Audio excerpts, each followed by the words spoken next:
Mr. Subbarami Reddy. Sir, the recycling of ship bill 2019, the bill defines ship recycling as the dismantling of a ship at a factory to recover the components and materials for reuse, taking care of hazardous materials so produced. It includes associated operations such as storage, treatment of materials, components. This is the actual bill. Now, under clause 3, the bill says the central government shall designate an officer not below the rank of joint secretary at a national authority, which shall administer, supervise, monitor all activities. Now, I want to know how a single officer can carry all these activities when the whole activities are involved with the Minister of Environment and Forest and also Baba Atomic Research Center in case of radioactive materials. Therefore, I suggest to the Minister that national authority should comprise of 5 members with the representative of bark, environment and forest, shipping industry. So this point, my suggestion, Minister, Honorable Minister, while giving reply, he has to respond to me what is his view on this. In clause 4, you have made a provision for a competent authority for performance of such duties within geographical areas or areas of experts. So competent authority should be constituted like a committee with the representatives of the stakeholders so that the best of professionalism and expertise, they will take a decision. This is the actually welcome, I support actually clause 4. Then one more thing, sir, I would like to say, the owner of every new ship must make an application to the national authority to obtain a certificate on the inventory of hazardous materials. This is a very good actually suggestion. I also fully support. Existing ship owners must apply for a certificate within 5 years of the commencement of the Act. The certificate must be renewed every 5 years.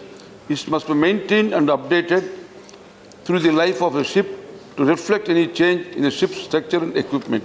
Certificate may be suspended for various reasons, such as the ship not complying with the particulars of certificate or not maintaining inventory of hazardous materials properly. So these requirements will not only apply to warships, or other ship owned and operated by administration and used by the government, non-commercial services, which I also appreciate this point also. Then recycling facilities. Ship will be recycled only in authorized recycling facilities. This is a very good idea. An application to authorize such a facility should be submitted to the competent authority, which will be notified by the central government, along with the ship recycling facility management plan and prescribed fees. Existing facilities must apply for authorization within 60 days of the commencement of the Act. A facility will be authorized when the competent authority is satisfied that it follows the specific standards. I also would like to say the certificate of authorization will be valid for a period as specified but not exceeding 5 years. So contravening these provisions will be punishable with the imprisonment of up to 1 year or fine of 10 lakhs or both. So I would like to know in this connection, what is the mechanism by which authority will monitor that the companies are strictly followed the specific standards? This also I want a response from the Minister. Then also, each ship recycler should maintain adequate measures for emergency preparedness and response, safety, health, training and welfare of workers as per Factories Act 1948.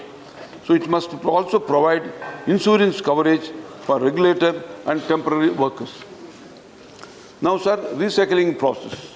A ship owner must apply to national authority for recycling certificate before recycling his ship. The ship recycler must prepare a ship recycling plan which should be approved by the competent authority.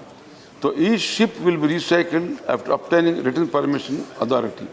So I would like to know how actually this system also is being monitored and to what extent you will be able to control it. Then every ship recycler must ensure safe and environmentally sound removal of management of hazardous material from the ship and also comply with the specified environment regulations. They must also ensure that no environmental damage is caused due to such recycling. On contravening these provisions, ship recycler will be liable to pay environmental damages and clean up the operation compensation as prescribed. In case of any oil spill, a ship recycler will be punishable, fine of up to 5 lakhs rupees in case of no response within 12 hours of issue first notice. A fine up to 10 lakhs in case of response within 24 hours second notice. The imprisonment up to 3 months and a fine of 10 lakhs case of response within 24 hours. Here, I suggest that imprisonment may not be required. This is actually very light thing that I have to bear in mind. Dismantling end of life in an environmentally sound and safe manner is a great concern as well as being major challenge nowadays. Sir, when dismantling the vessel on board hazardous materials such as asbestos and polychlorinated biofurnace, PCBs, glass fiber, solid foam, waste oil can incur several negative implications on the environment and human health. So this is very dangerous. This point should be borne by Minister, how they are going to tackle this. In essence, more attention should be paid to the disposal of hazardous materials as integral to safe and environmentally sound practice when breaking up the ships. So, the Recycling Bill 2019 was introduced in Lok Sabha by the Minister of State Shipping, Mr. Manshukh Mandavia, on November 25th, 2019, and passed on 3/12. So now I support this bill, and it's a very simple bill, nothing much. So I thank you to all. Thank you, Mr. Subbarami Reddy.